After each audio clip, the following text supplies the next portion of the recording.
नमस्कार। कुंभ राशि पर चर्चा करेंगे और 3-4 बड़ी प्रमुख बातें बतानी इसलिए आवश्यक है क्योंकि षडाष्टक योग को समझना होगा कुंभ राशि के लिए, क्योंकि इसकी चर्चा ना हो और कुंभ राशि पर शनि हो तो ऐसी पोजीशन में समस्त सृष्टि को प्रभावित करने वाले इस संसार में जब भी कोई नया एपिसोड होता है, नया काम होता है, शनि का बहुत बड़ा महत्व होता है। और ये बात इसलिए ज़्यादा जरूरी है, इस साल के, इस वर्ष के, इस संवत के जो राजा हैं वो मंगल हैं और जो मंत्री हैं वो शनि हैं।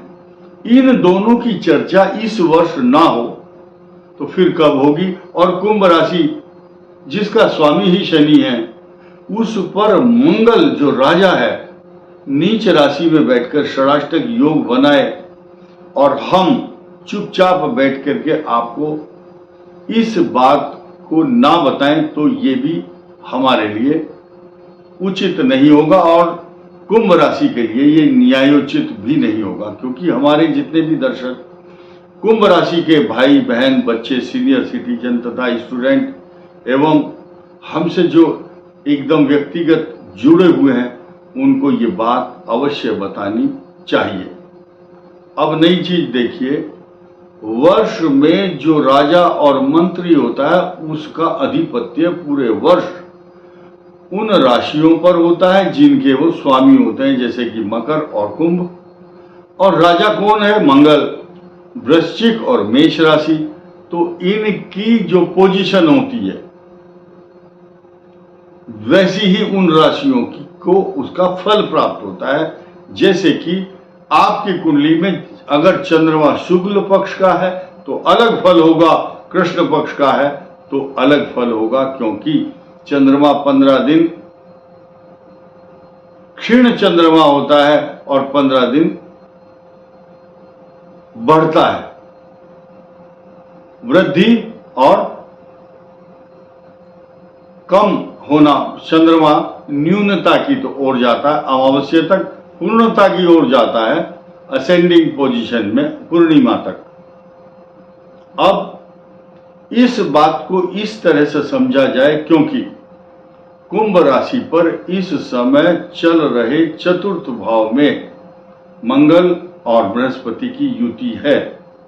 ये बदलने वाली है, ये परमानेंट नहीं है। बृहस्पति 14 मई 2025 को बदलेंगे, लेकिन मंगल की जो स्थिति है वो आपके पंचम भाव में आएगी। उसका षडाष्टक योग बनेगा मकर राशि के साथ आपके, अर्थात कुंभ राशि, कुंभ लगन के 12th हाउस में बैठे हुए मकर राशि पर जाएगा पूर्ण दृष्टि।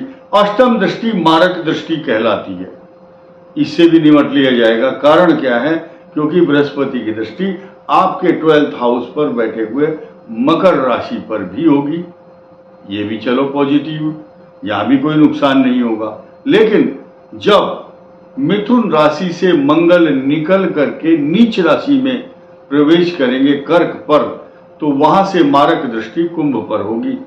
अधिकांश लोग इतने हतोत्साहित नकारात्मक विचार रखते हैं, जो भी राशि पर ग्रह थोड़ा सा खराब हुआ, किसी को खांसी जुकाम बुखार हुआ तो कमेंट करके लिखते हैं बस ये राशि तो होनी ही नहीं चाहिए, ये तो बहुत खराब राशि है और ये तो मनहूस राशि है। ऐसा नहीं है। इस संसार में आपकी जो भी राशि भगवान ने बनाई है वो आपकी राशि सबसे अच्छी है, ऐसे मानकर चलो।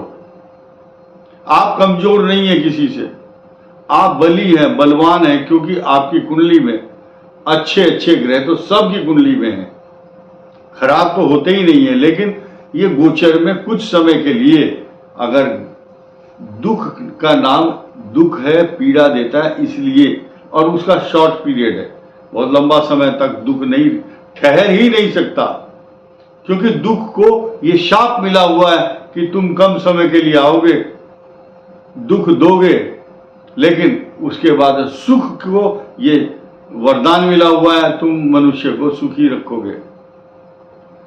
अधिकांश जीवन में प्रातः उठते ही भगवान को धन्यवाद देना चाहिए कि ईश्वर आपने मुझे इतना सुंदर शरीर दिया है और मैं सुखी हूं, औरों से अच्छा हूं। जब अपने दुख को कम करना हो तो अपने से ज्यादा दुखी व्यक्ति की ओर देख लो और सोचो कि उससे अच्छा हूं, करोड़ों से अच्छा हूं मैं।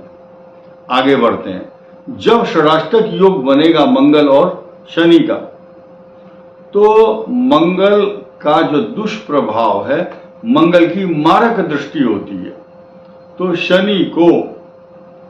शनि अर्थात कुंभ राशि को, कुंभ लग्न को पैरों में कष्ट, नेत्रों में पीड़ा तथा मन अशांत, एंग्जाइटी, व्यर्थ की चिंताएं, निर्मूल आशंकाएं, अव्यवस्थित चित्त, एकाग्रता भंग होना, विस्मृति, भूलने की आदत, वैसे भी 7.5 का प्रभाव कुंभ पर जो चल रहा है उसको कुछ समय के लिए मंगल एकाग्रता भंग करता है। ये वीडियो बनाने का उद्देश्य ये है कि 7.5 का जो दुष्प्रभाव सप्तम भाव पर हो रहा है कुंभ लग्न और कुंभ राशि के, उसी के 30 डिग्री हद्दा शब्द यूज किया गया।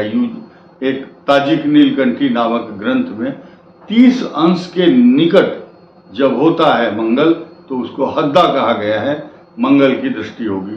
अब यहां पर प्लस पॉइंट क्या है?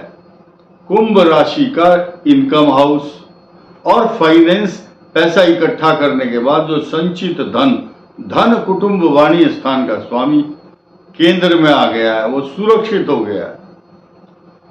किम कुर्वन्ति ग्रहा सर्वे यस्य केंद्रे बृहस्पति, बृहस्पति इतना मजबूत हो गया।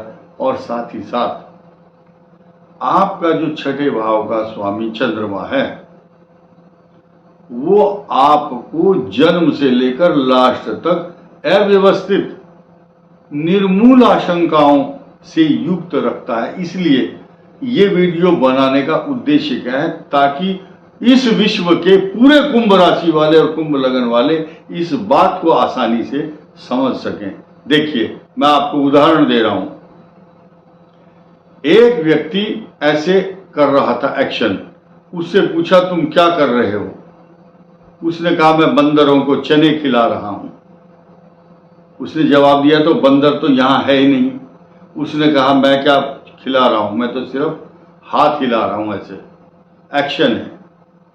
इसका मतलब ये हुआ आप बिना बात समस्याएं उत्पन्न करते हैं, आशंकित होते हैं। निर्मूल आशंकाएं, निर्मूल शब्द यानी कि जिसकी जड़ है और ना पौधा है, कोई निर्मूल है, आशंका नहीं है, सिर्फ सोच रहे हैं। इसी को अंग्रेजी में एंग्जाइटी कहा गया है, व्यर्थ की सोच।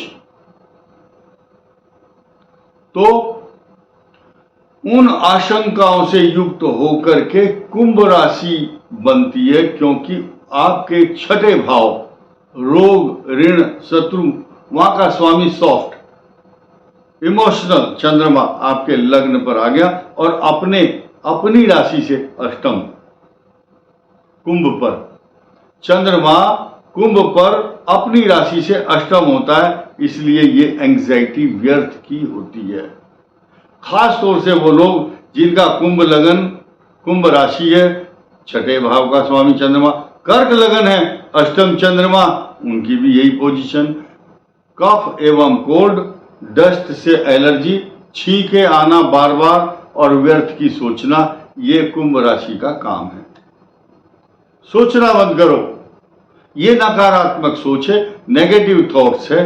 अब हम इस बात को जोर देकर के इसलिए कह रहे हैं कि आने वाले कुछ समय में आपका सप्तम भाव का स्वामी भी नीच राशि में आएगा, तुला में। अब उस तुला के नीच राशि में होने के कारण, क्योंकि कुंभ का भाग्य स्थान सप्तम राशि है, यानी कि जहां 7 लिखा तुला, नवम भाव है आपका, वहीं पर मंगल की भी दृष्टि होगी। यानी कि मंगल के 2 काम होंगे उस समय। एक तो छठे भाव में बैठा है नीच राशि में, आपके भाग्य स्थान को भी देखेगा और आपके लग्न को भी देखेगा। तो ऐसी स्थिति में राहत भरी खबर आपके लिए 14 मई 2025 को तो गारंटी के साथ आएगी ही आएगी, परंतु उससे पहले आपको अपने खर्चों पर नियंत्रण, लाइफ स्टाइल का ध्यान रखना, अच्छा खान पान तथा अपने इष्ट देवता, आराध्य देवता, कुल देवता, पितृ देवता और शनिवार के दिन सरसों के तेल को लीजिए थोड़ा सा। बहुत बड़ा उपाय बता रहा हूं शनि का, पूरा विश्व सुन सकता है इस बात को। एक कटोरी के अंदर थोड़ा सा तेल लीजिए, 2-3 चम्मच जी, या अपनी यथाशक्ति जितना आपके अंदर सामर्थ्य है, उसमें अपने मुख की छाया को देखिए। छाया मार्तंड संभूतम, यानी कि अपनी छाया को देखिए और उसको बोलते हैं छाया दान। आपके मुखारविंद की जो छाया है वो कष्ट, उसमें एक्सरे उसके अंदर आ गया। उसी सरसों के तेल का मिट्टी का दीपक, लोग 10 बार कमेंट करते हैं, इसलिए मैं पहले ही साफ साफ बता रहा हूं, आप बार बार फोन करके या कमेंट करके प्लीज मेरे से दोबारा नहीं पूछना। मिट्टी का दीपक लेकर के उसमें बत्ती बनाइए। बत्ती कैसी हो ये भी ध्यान दीजिए, बत्ती खड़ी हुई होनी चाहिए, नीचे उसका बेस और ऊपर नुकीली बत्ती, ऐसे लेटी हुई बत्ती नहीं होनी चाहिए। सीधी खड़ी करिए आप बत्ती को पीपल के वृक्ष के नीचे सुबह या शाम, जब आपके पास समय हो। दोपहर की बात नहीं कर रहे हम, या तो सुबह या शाम। सूर्य निकल रहा है या नहीं, बादल हैं या नहीं, बारिश हो रही है या नहीं, इस बात का हमसे कोई सरोकार नहीं है। आप जलाइए दीपक, और दीपक जलाने के बाद आपका काम खत्म, आपके ऊपर कष्ट नहीं आएगा। ये हम बहुत बड़े कष्ट के निवारण को दूर करने का उपाय बता रहे हैं। बहुत लोग मंत्र नहीं जानते और बहुत लोग मंत्र जानते हैं। कई मंत्र हैं। राजा दशरथ ने शनि का मंत्र जपा, पिपलाद ऋषि ने शनि स्तोत्र बनाया, और वैदिक मंत्र भी है, ओम सन्नो देवी रविष्टे। तांत्रिक मंत्र भी हैं और बीज मंत्र भी हैं, ओम शनिश्चराय नमः। इसका जाप कीजिए और सुंदरकांड का पाठ जो करता है उसके ऊपर से आने वाली विपदाएं टल जाती हैं, क्योंकि हनुमान जी की और शनि के बीच में एक समझौता हुआ है।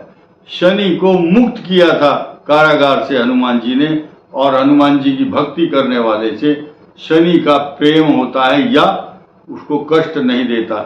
इस वीडियो में इतना ही। धन्यवाद। नमस्कार।